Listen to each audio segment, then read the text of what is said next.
Sekali lagi. Selamat pagi, Shalom. Amin. Puji Tuhan. Pagi hari ini saya akan membawakan satu tema, ya, masih tentang bertumbuh.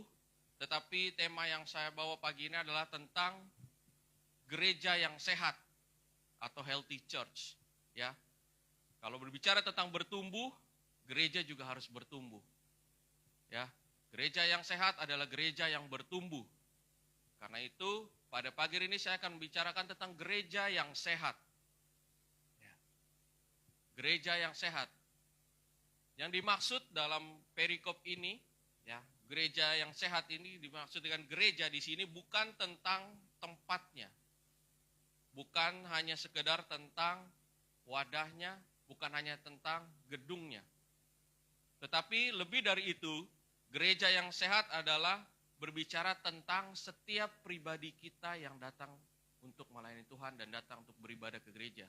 Yaitu saya dan saudara, kita semua. Berbicara tentang gereja yang sehat itu berbicara tentang kita semua.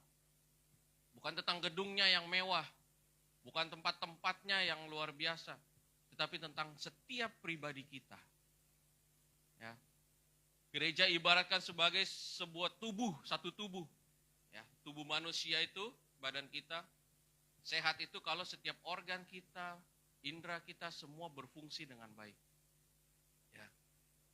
Tidak ada penyakit. Begitu juga dengan gereja kita. Gereja itu ibarat satu tubuh dan kita ini adalah organ-organnya, anggota tubuhnya. Kalau mau gereja itu sehat, kita semua harus sehat. Amin. Sehat di sini sehat secara rohani. Kita bicara tentang kerohanian. Kalau bicara tentang secara medis, sehat itu ya tidak ada penyakit-penyakit.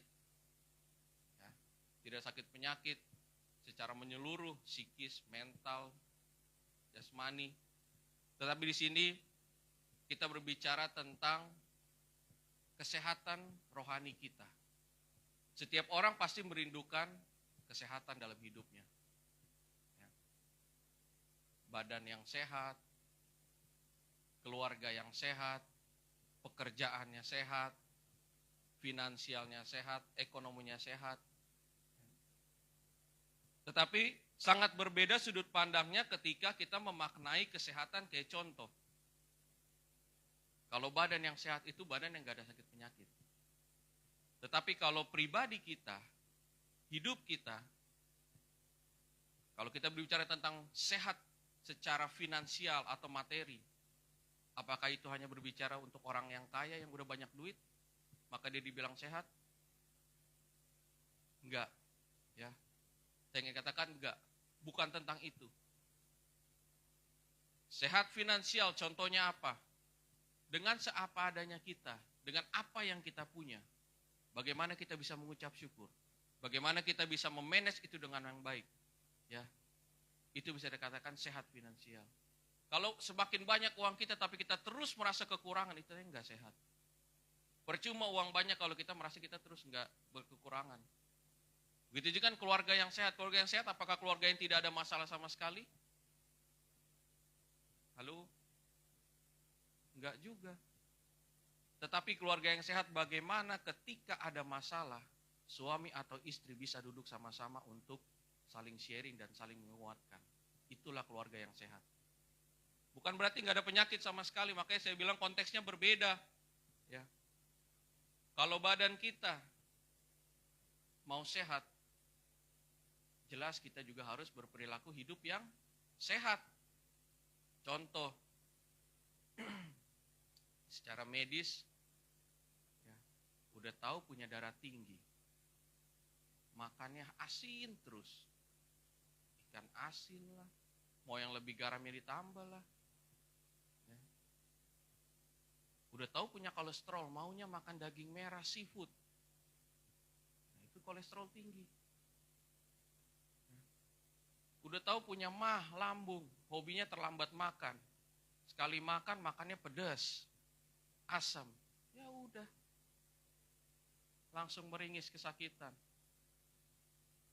Apalagi kalau di Takari itu tempat saya praktek, kalau udah musim mangga, ini udah masuk musim mangga nih. Oh itu pasien lambung banyak. Kenapa? Dari pagi nggak makan sampai siang. Sekalinya makan hantam mangga yang asam. Mangga asam makan nggak kosong-kosong tuh. Tambah neng masako, ulik cabe. Sudah. Yang punya lambung selamat Main datang ke IGD, kau bilang lambung sakit, nyeri ulu hati, mual, muntah. Ya karena itu. Jadi kalau kita mau punya tubuh yang sehat, perilaku kita juga hidup sehat. Ya. Punya sakit lambung, makannya harus teratur. Untuk orang-orang yang punya sakit mah, makan teratur itu bukan cuma 3 kali sehari, tapi 5 kali sehari. 3 kali makan besar, 2 kali makan ringan. Oh ini jadi edukasi kesehatan ya. Karena kita bicara tentang sehat. Ya. Jadi obatnya tuh makan teratur. Nah, kalau berbicara tentang gereja yang sehat, setiap kita pribadi-pribadinya sehat secara rohani, kita juga harus berperilaku sehat secara rohani. Amin. Ya, kita belajar dari pagi ini kita akan belajar dari Jemaat Gereja Mula-Mula dalam Kisah Para Rasul 2 ayat 41 sampai dengan 47. Kita bisa buka firman Tuhan. Kisah Para Rasul 2 ayat 41 sampai 47. Kita mau sama-sama belajar kebenaran firman Tuhan. Saya akan bacakan firman Tuhan, Kisah Para Rasul 2 ayat 41 sampai 47. Firman Tuhan berkata, orang-orang yang menerima perkataannya itu memberi diri dibaptis, dan pada hari itu jumlah mereka bertambah kira-kira 3.000 jiwa. Mereka bertekun dalam pengajaran rasul-rasul dan dalam persekutuan, dan mereka selalu berkumpul untuk memecahkan roti dan berdoa. Maka ketakutanlah mereka semua, sedang rasul-rasul itu mengadakan banyak mukjizat dan tanda. Dan semua orang yang telah menjadi percaya tetap bersatu, dan segala kepunyaan mereka adalah kepunyaan bersama. Dan selalu ada dari mereka yang menjual harta miliknya, lalu membagi-bagikannya kepada semua orang sesuai dengan keperluannya masing-masing. Dengan bertekun dan dengan sehati mereka berkumpul tiap-tiap hari dalam bait Allah. Mereka memecahkan roti di dalam masing-masing, secara bergilir dan makan bersama-sama dengan gembira dan dengan tulus hati, sambil memuji Allah, dan mereka disukai semua orang, dan tiap-tiap hari Tuhan menambah jumlah mereka dengan orang yang diselamatkan. Amin. Jadi kita belajar dari jemaat mula-mula. Ya. Pribadi yang sehat secara rohani itu apa? Kita mau membangun sebuah gereja yang sehat, pribadi kita harus sehat di dalamnya. Ya. Kita belajar yang pertama, dalam ayat 40 dikatakan, mereka bertekun dalam pengajaran rasul-rasul. Ya. Jadi kalau setiap kita mempunyai pribadi yang sehat, gaya hidup sehat secara rohani, ya, kita harus bertekun dalam pengajaran rasul-rasul, yaitu bertekun kepada firman Tuhan. Bertekun itu bukan cuma satu hari ini. Bertekun itu bukan cuma satu hari besok. Bertekun itu setia dan taat melakukan terus-menerus dalam hidupnya. Itu baru bertekun. Kalau firman Tuhan katakan bertekun dalam pengajaran rasul-rasul, berarti kita harus bertekun kepada firman Tuhan. Setiap hari kita harus bertekun secara rutinitas. Ya. Tidak boleh ada yang kosong. Bertekun itu terus-menerus berulang-ulang ia lakukan. Itu namanya bertekun. Bertekun tentang firman Tuhan. Ya. Dan juga dikatakan bertekun dalam persekutuan. Puji Tuhan, minggu ini, ya, hari Jumat kemarin kita baru kembali lagi mengaktifkan Komsel pertama di tahun ini. Dan ketika kita sedang bersekutu, ya, di situ kita sedang saling memberkati satu sama lain. Dan persekutuan itu sangat penting. Ya, persekutuan kita itu sangat penting. Kenapa? Di situ kita dapat saling menguatkan, meneguhkan, saling sharing dengan apa yang Tuhan perbuat dalam hidup kita. Masing-masing punya ceritanya masing-masing. Masing-masing punya kesaksiannya masing-masing. Setiap kita itu punya prosesnya masing-masing dalam hidup kita. Proses yang beta alami belum tentu sama dengan proses yang Ria alami. Ya, begitu juga dengan sebaliknya. Karena itu ketika kita bersekutu, ketika kita mengadakan persekutuan, disitulah kita saling berbagi kesaksian, kita saling menguatkan satu sama lain. Ya. Kenapa saya bilang sangat penting? Karena dalam gereja yang sehat itu harus ada komunitas yang sehat. Amin. Di dalam gereja yang sehat harus ada komunitas yang sehat. Baru kita saling bertumbuh, kita saling menguatkan, kita saling meneguhkan. Ya. Dalam persekutuan, apa bedanya dalam persekutuan dengan ibadah seperti ini? Ya, saya ingin katakan, ketika ibadah seperti ini, ketika penyampaian firman Tuhan, ketika kita sedang sharing firman Tuhan, ini satu arah, hanya beta saya yang kasih. Tetapi ketika dalam persekutuan, ketika kita sharing firman Tuhan, itu ada komunikasinya. Ya. Saya juga bisa mendengar kesaksian dari yang lain. Ya. Kemarin Kak Joshua juga bersaksi, Bapak Stevi, Bapak Dance, ya, Ria semua, Vini, kita semua hadir. Kita saling berbagi kesaksian dan setiap kita punya kesaksiannya masing-masing dan itulah yang menguatkan kita. Karena itu saya mengajak kita semua, ayo kita bangun komunitas yang sehat dalam gereja ini. Amin. Kita bangun komunitas yang sehat. Kita bersekutu bersama. Ya. Karena Gereja mula-mula mengajarkan kita bertekun dalam pengajaran dan bertekun dalam persekutuan. Dan mereka selalu berkumpul untuk memecahkan roti dan berdoa. Ya. Mereka bertekun dalam doa juga. Saya percaya gereja yang sehat adalah gereja yang bertekun dalam doa. Amin. Gereja yang sehat, gereja yang bertekun dalam doa. Bertekun dalam doa. Seorang pembicara terkenal, Billy Graham, dalam pelayanan ini memiliki lebih dari 100 pendoa untuk mendukung pelayanannya. Ya. Karena itu, saya ingin katakan, kalau pelayanan kita di HICC Kupang mau sehat, bertumbuh, dan maju, dan berkembang, setiap kita harus kuat dalam berdoa untuk gereja ini. Amin. Kekuatan kita ada dalam doa. Ya, kita harus bersatu untuk berdoa bersama-sama. Gereja akan sulit berkembang kalau tidak ada doa di dalamnya. Kira-kira betul kok Sonde? Keluarga juga begitu. Keluarga akan sulit berkembang kalau tidak ada doa, tidak ada mesbah doa dalam rumah tangganya. Keluarga mau maju, keluarga mau diberkati Tuhan, keluarga mau saling bertumbuh di dalam Tuhan, bangun mesbah doa dalam keluargamu. Ya. Gereja juga seperti itu.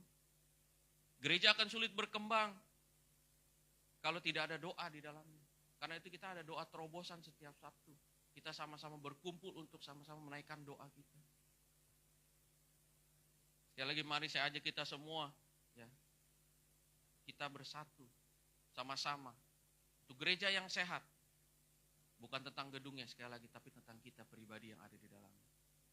Pribadi lepas pribadi semua.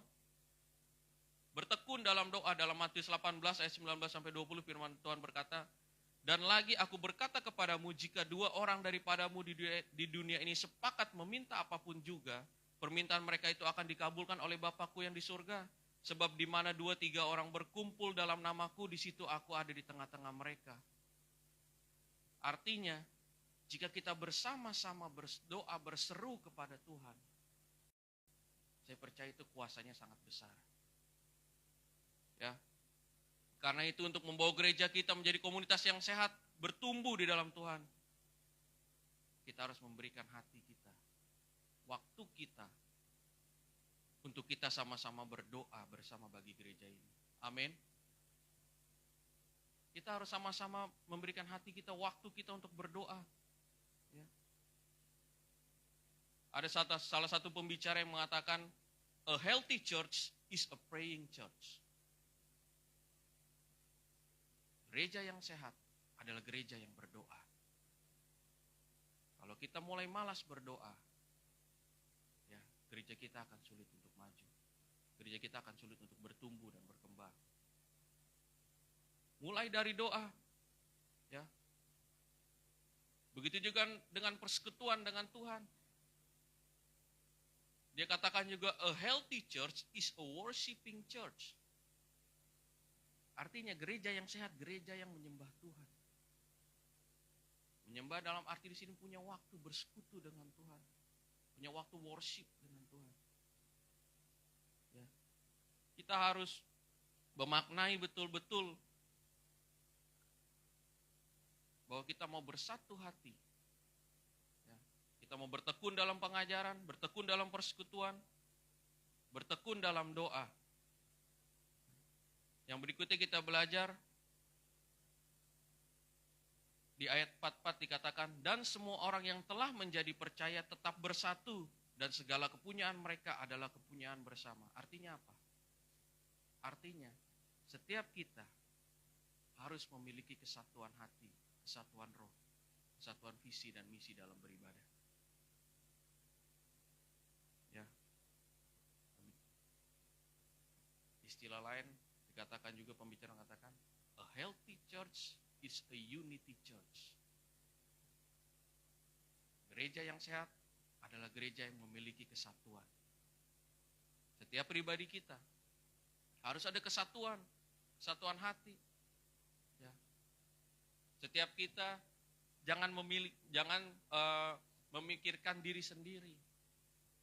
Kalau kita udah ke gereja kan nggak mungkin kita datang terus kita nggak saling kenal satu sama lain, nggak bertegur sapa, berminggu-minggu datang pikir beta Jason tahu dia siapa. Tetapi ada kesatuan, ada keakraban dalam gereja. Ya, itulah gereja yang sehat. Jadi kita harus betul-betul memaknai. Kita harus memiliki gereja yang sehat. Di sini saya ada 3 poin yang saya gambarkan dari kebenaran firman Tuhan. Yang pertama, tentang gereja yang sehat itu adalah gereja yang ada panggilan untuk beribadah. Dalam 1 Petrus 2 ayat 9 dikatakan, tetapi kamulah bangsa yang terpilih, imamat yang rajani, bangsa yang kudus, umat kepunyaan Allah sendiri, supaya kamu memberitakan perbuatan-perbuatan yang besar dari Dia, yang telah memanggil kamu keluar dari kegelapan kepada terangnya yang ajaib. Yang pertama adalah panggilan untuk beribadah. Gereja yang sehat itu adalah gereja yang ada panggilan untuk beribadah. Maksudnya apa? Setiap kita udah beribadah, ya betul. Tetapi lebih dari itu, maksudnya adalah ketika kita datang beribadah, kita punya motivasi yang benar untuk beribadah. Ketika kita datang ke gereja bukan hanya sebagai rutinitas, oh ini hari Minggu waktunya kita harus ke gereja, alarm Minggu pagi udah bunyi. Kita harus bangun siap-siap ke gereja. Tetapi lebih dari itu, beribadah kita memberikan seluruh hidup kita kepada Tuhan. Untuk memuji, memuliakan nama Tuhan. Motivasi kita harus benar ke gereja. Kalau kita ke gereja, itu motivasi kita karena kita mau cari Tuhan. Kita mau bersekutu sama Tuhan. Kita mau lebih lagi dekat dengan Tuhan. Kita mau menerima kebenaran firman Tuhan. Ya. Panggilan untuk beribadah itu bicara tentang motivasi hati kita betul dulu untuk ke gereja. Yang bahayanya seringkali ya, kita ke gereja, kita lebih sering jadi juri. Wih, pujiannya kayak so naik ya. Kayaknya WL ini kurang persiapan. Wih, kayaknya WL ini kurang berdoa. Singer nih kayaknya kurang berdoa nih. Oh ini pembicara omong kayak son jelas. Jangan sampai dia son siap apa-apa. Jangan sampai dia son berdoa dulu untuk persiapan ibadah. Seringkali kita lebih sering jadi juri. Terakhir apa? Beta son mapi gereja itu leh. Beta son bertumbuh di situ. Saya ingin bilang pertumbuhan rohani kita itu ada dalam hubungan pribadi kita sama Tuhan. Ketika motivasi kita benar ke gereja, fokus kita sama Tuhan. Ya. Fokus kita menyembah Tuhan. Pertumbuhan kerohanian kita betul ada di ibadah gereja juga. Tetapi lebih besar ketika hubungan pribadi kita sama Tuhan. Kita hari Minggu sibuk menjadi juri untuk pelayan-pelayan Tuhan di gereja. Untuk jemaat-jemaat Tuhan di gereja. Ya, kita bilang, di gereja kok pakai baju seperti itu, dia begini, begitu. Sibuk menjadi juri. Sementara hari Senin sampai Sabtu, ya, kita nggak pernah jadi juri buat diri kita sendiri. Bagaimana hubungan kita sama Tuhan? Bagaimana persekutuan kita sama Tuhan? Kita lebih gampang melihat orang lain punya kekurangan.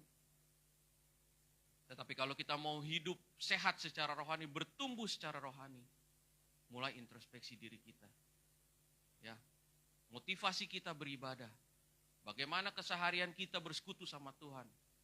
Disitulah pertumbuhan kerohanian kita. Pembicara, pemain musik, worship leader, pelayan, itu hanya alatnya Tuhan. Tetapi lebih dari itu, ketika kita bertumbuh, kita harus langsung terkonek sama Tuhan.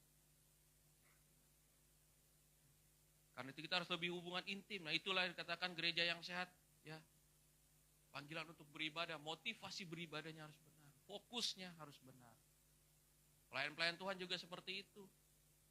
Ketika melayani Tuhan, fokusnya betul-betul benar. Motivasinya benar melayani Tuhan. Bukan karena mencari validasi, ya, mencari pengakuan atau materi.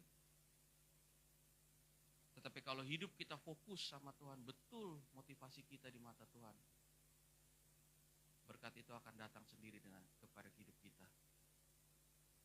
Gak perlu kita kejar materi. Ya, fokus kita sama Tuhan. Dalam bekerja juga begitu. Dalam melakukan pekerjaan, bukan ketika hanya ada bos saja kita langsung tiba-tiba jadi rajin.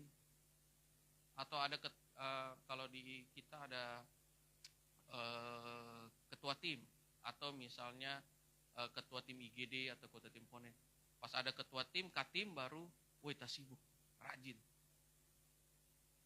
Tetapi motivasi kita harus benar ketika kita bekerja. Harus kerja sungguh-sungguh. Bukan dilihat untuk jadi lebih baik, tapi ketika kita kerja sungguh-sungguh, otomatis bos akan lihat kita adalah pribadi yang baik dalam bekerja. Karena kalau tiga dikatakan apa? Kalau bekerja untuk Tuhan, bukan untuk manusia. Kalau kita bekerja hanya untuk seperti manusia, yaitu pas manusianya ada yang kita maksud, baru kita kerja rajin. Tapi kalau kita kerja seperti untuk Tuhan, ya, gak ada bos pun kita rajin. Kita gak colong-colong waktu. Jadi kita harus punya motivasi yang benar dalam beribadah. Ketika kita mau menjadi gereja yang sehat, setiap pribadi kita harus punya motivasi yang benar dalam beribadah. Motivasi yang benar saat pelayanan juga. Ya, itu yang pertama. Poin yang kedua, gereja yang sehat itu kita dipanggil untuk saling membangun satu sama lain. Ya, saling membangun artinya apa? Kita saling menguatkan, saling meneguhkan. Ada komunikasi kita, ada komunitas kita yang sehat. Ya, kita dipanggil untuk saling membangun satu sama lain. Jadi kalau kita mau jadi gereja yang sehat, kita harus saling menguatkan satu sama lain. Bukan justru malah kita saling membicarakan. Ya. Si A begini, si B begini, ketemu shalom, senyum, pas balik badan, dia begini, begitu. Ya. Gereja yang sehat harus saling membangun, bukan saling membicarakan. Ya. Setiap kita bertumbuh menjadi pribadi-pribadi yang dewasa, menjadi pribadi-pribadi yang rohani. Gereja sehat, gereja di mana anggota tubuhnya saling mengasihi, saling mengenal satu dengan yang lainnya, dan saling mendoakan. Ya lagi, kita saling menguatkan, saling meneguhkan, saling membangun, dan kita harus saling mendoakan satu dengan yang lain. Ketika kita melihat kursi-kursi yang kosong, kita ingat siapa yang biasanya duduk di situ. Kita doakan. Jemaat-jemaat yang udah lama tidak hadir, kita doakan. Kita juga doakan untuk jemaat-jemaat baru mengisi kursi-kursi yang kosong. Ya. Kita saling menguatkan, meneguhkan, dan saling mendoakan satu dengan lain. Itulah kalau gereja kita mau sehat, kita harus saling membangun satu sama yang lain. Kita jangan memikirkan diri sendiri, oh ya biar, yang penting beta pung diri sah, yang lain terserah. Pribadi yang sehat secara rohani, ia mengasihi sesama juga. Kasih Tuhan, kasih sesama. Loving God, loving people. Karena itu kita harus saling membangun, meneguhkan, menguatkan, dan mendoakan satu dengan yang lain. Yang ketiga, yang terakhir, gereja yang bertumbuh adalah, gereja yang sehat adalah gereja yang menjadi kesaksian bagi banyak. Artinya apa? Setiap kita, dimanapun kita berada, di tempat kerja kita, mungkin di tempat studi kita, di rumah kita, di keluarga kita, ya, kita menjadi kesaksian bagi mereka, bagi keluarga kita, adik kakak kita, orang tua kita, bagi tempat kerja kita, kita menjadi kesaksian. Orang bisa lihat pribadi kita ini pribadi yang berbeda, hidup kita hidup yang berbeda, tidak sama seperti dunia. Jadi kita dapat menjadi saksi, menjadi berkat bagi banyak orang. Karena itu saya inginkan sekali lagi bahwa pagi ini kita belajar tentang gereja yang sehat. Karena itu pribadi-pribadi kita, dari setiap pribadi kita. Ya. Salah satu bagian dari tema bertumbuh dan berbuah, ketika kita setiap pribadi kita bertumbuh di dalam Tuhan. Ya, setiap motivasi kita betul, menjadi dewasa rohani dalam Tuhan.